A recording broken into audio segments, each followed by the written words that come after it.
ఎక్కడికి బాబు పెట్టుకుంటూ వెళ్తున్నా? ఇక్కడే ఉంటే ఈ లేడీస్ అంతా నన్ను ఏదో చేసేస్తారా? నా పరువు పోతుంది. అందుకే మా ఊరెళ్ళి ఏ త్యాగలో మామిడి తండ్రి అమ్ముకుని బతుకుతా. ఈ మ్యాటర్ లీక్స్ ఇవ్వకరా ప్లీజ్, కోఆపరేట్ మీ. ఎక్కడికి వెళ్తావు? అటు చూడు.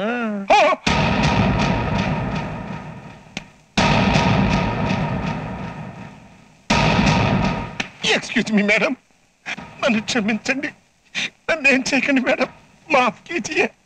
జరిగిందంతా ఒక పీడకలని మర్చిపోండి. ఫుల్ ఫిగర్ చూసిన తర్వాత పీడకలని ఎలా అనుకుంటారు? ఎక్స్క్యూజ్ మీ మేడం, ప్లీజ్ मुझे माफ कीजिए. खामोश.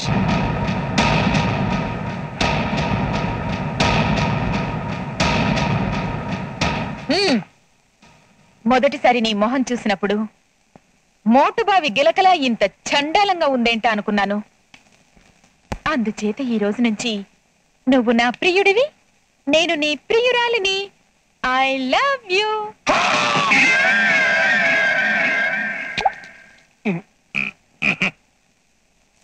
నమ్మకం హరాం జాదే, చేయాల్సినది వచ్చేసి ఒక నీళ్ళు కొడతారా? అదేంటి మాస్టర్ అలా అంటారు? మీరు బ్రహ్మచారిగా ఉండిపోకూడదని మీకు పెళ్లి చేయాలని శుభ సంకల్పంతోనే రాత్రి పనిచేశాం. ఏంటయ్యా నువ్వు అనేది? అవును మాస్టర్, మీరెప్పుడు మేరీ మేడం గారికి మున్సిపాలిటీ లాంటి మీ చెత్త ఫేస్ చూపించారు తప్ప పర్సనాలిటీ ఉన్న మీ బాడీ చూపించలేదు. అది చూపిస్తే మిమ్మల్ని ఆవిడ తప్పకుండా లైక్ చేస్తుందని ఫ్లాష్ లో థాట్ వచ్చి ఆ టైప్ లో మీ చేత ఆ షో పెట్టించాం, సక్సెస్ అయ్యాం. మీరు స్టూడెంట్స్ కాదయ్యా, స్టూడెంట్స్ లో దేవుళ్ళు. ఇన్నాళ్ళకి నాకు కళ్యాణ యోగం కలిగిందంటే దానికి కారణం నువ్వే కళ్యాణ్. మేరీకి నాకు పుట్టబోయే బిడ్డకి నీ పేరే పెట్టుకుంటాం. రే పీటర్, ఈ రోజు నుంచి మన వాళ్ళందరికీ ఎగ్గు మీద ఎగ్గు, చికెన్ మీద చికెన్, మటన్ మీద మటన్ వేసి పెట్టమన్నాను నేను చెప్పానని మన మేస్టర్కి చెప్పు. మాస్టరు, ఈ రోజు నుంచి నేను మేస్టర్ని కాదు, నీ తండ్రిని బేటా. పితాజీ, my dear son, my dear father, ఓరి నా కొడుకు, ఓరి నా నాన్నోయ్.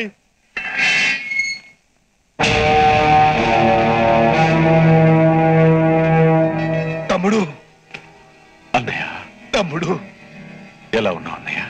ఎలా ఉంటారా? లక్ష్మణుడు తోడులేని రాముళ్ళ ఒంటరిగా ఉన్నాను. ఇక ఈ లక్ష్మణుడు నీతోనే ఉంటాడన్నయ్య. రాంబాబు, కోటేశ్వరరావు, హాయ్. మన వాళ్ళంతా ఎలా ఉన్నారు? అందరూ బాగానే ఉన్నారండి. కాకపోతే మీరు జైలుకి వెళ్ళిన దగ్గర నుంచి ఆ గొడవలు అలా జరుగుతూనే ఉన్నాయి. ఈ మధ్య మన శివయ్య గారి కేశవరావు చంపేశారండి. కేశవరావు చంపేశారా? అంటే వాడంతకు ముందు ఆ మెరక మీద బాబురావు చంపేశాడులే. అసలు దీనికి అంతటికీ కారణం హరిశ్చంద్రరావు గారు. ముందు వాడిని ఈ ఉద్రేకాలు ఊరి నుండి చేసాయి. ఊరుకో, పద వెళ్దాం.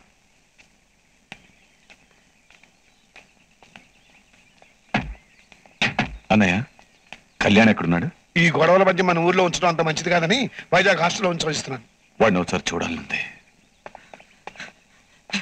కళ్యాణ్, కళ్యాణ్, మీ పెద్దనాన్న మీ నాన్న వచ్చారా? నాన్న వచ్చారా?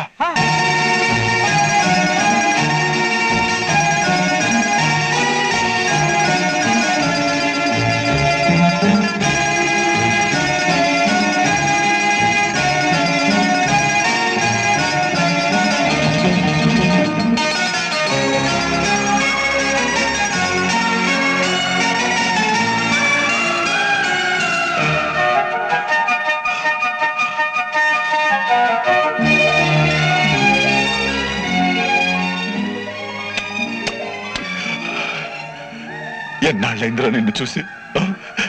ఎలా ఉన్నావు? బాగున్నాను నాన్న. ఇన్నాళ్ళు నువ్వు లేని లోటు తప్ప నాకు ఏ లోటు రాకుండా పెదనాన్ని చూసుకున్నారు. మీ నాన్న వచ్చేసాడుగా, ఇక నుంచి నీకు ఆ లోటు కూడా ఉండదు. పద ఊరెళ్ళాం, 4 రోజులు ఉండొద్దు కానీ. వద్దురా, వాడికి ఎల్లుండి నుంచే పరీక్షలు. 10 రోజులు పోతే ఎలాగో సెలవులు ఇస్తారు. అప్పుడు ఏకంగా 1 నెల రోజుల పాటు మనతోనే ఉంటాడు. అవును నాన్న, పరీక్షలు అయిపోయిన వెంటనే ఇంటికి వచ్చేస్తా.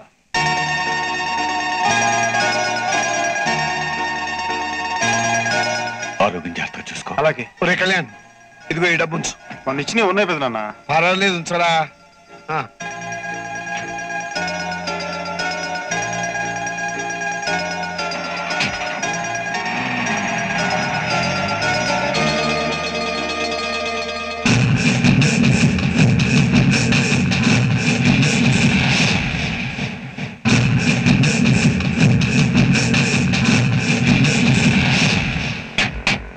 ఓకే బేబీ, నేను వెళ్తాను. కోర్టులో కాస్త పనుంది. Okay daddy. నువ్వు మాత్రం పరీక్షలు అవ్వగానే పిక్నిక్లకి ఎక్స్కర్షన్లకి వెళ్లకుండా తిన్నగా ఇంటికి వచ్చేసాయి. బామ్మ అమ్మ ఎదురు చూస్తూ ఉంటారు. అలాగే. చూడు పాప, ఇక్కడ రౌడీ వేదవులు ఎక్కువని విన్నాను. ఎవడైనా నీ జోలికి వస్తే వెంటనే ఫోన్ చెయ్యి, వచ్చి మక్కలు ఎరగొడతాను. నా జోలికి ఎవడొస్తాడు బాబాయ్? వచ్చినా మన పాప ముందు ఎవడూ గెలవలేడు.